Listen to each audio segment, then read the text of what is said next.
The name of this book is called Emma Edmonds, Soldier and Spy.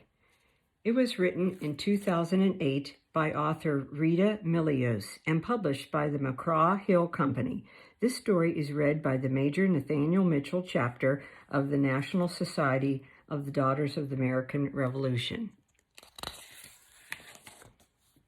In 1860, people talked of war everywhere in the United States.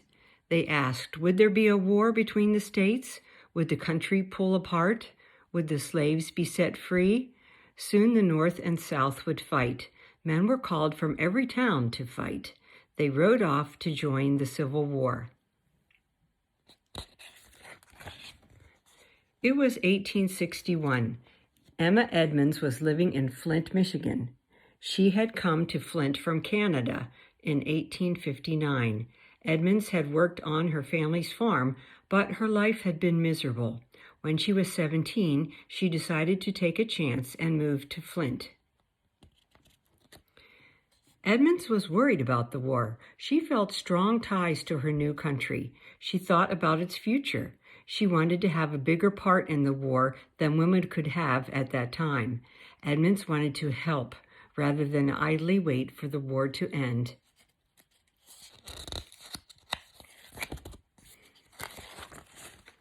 When the war began, Edmonds wanted to join the Union Army. Edmonds changed her appearance to look like a man so she could join the army. Edmonds wore her hair short and dressed in men's clothes. She talked like a man and looked like a man. She told the army that her name was Frank Thompson. Edmonds wondered if anyone would find out what she did. Would she be turned away and sent home? No one could tell that she was a woman. No one looked at her closely, so no one knew that Frank Thompson was actually a woman. She enlisted in the Union Army.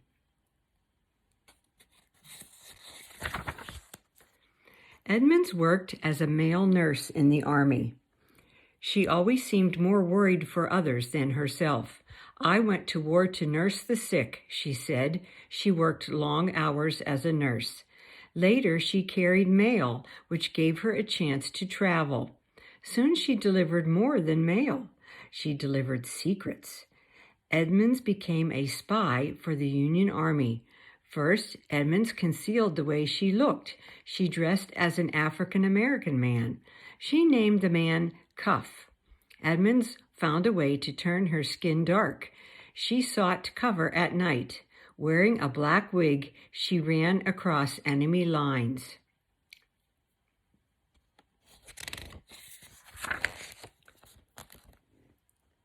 She was not pursued when she went back to the Union Army. Edmonds went behind enemy lines again. She went back as an Irish woman.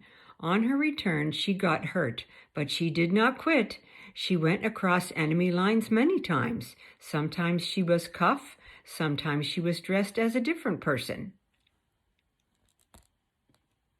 It was hard being a spy. She took a lot of risks. No other soldiers could help her. Edmonds could count only on herself. Once as a spy, she was cleaning a coat. Some important papers fell out of a pocket. She found the papers. She brought them back to show the Union Army.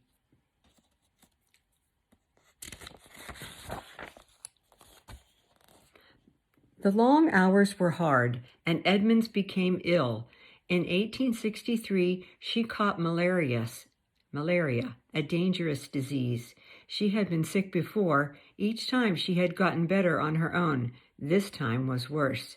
She knew she had to go to a hospital. There, people would learn she was a woman. Edmonds did not want to leave the Union Army deserted. She left, though, and entered a hospital as herself.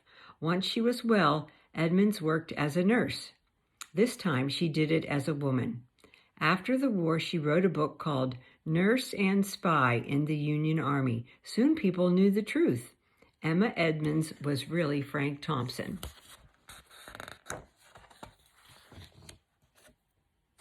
Here are some vocabulary words and some questions from the author.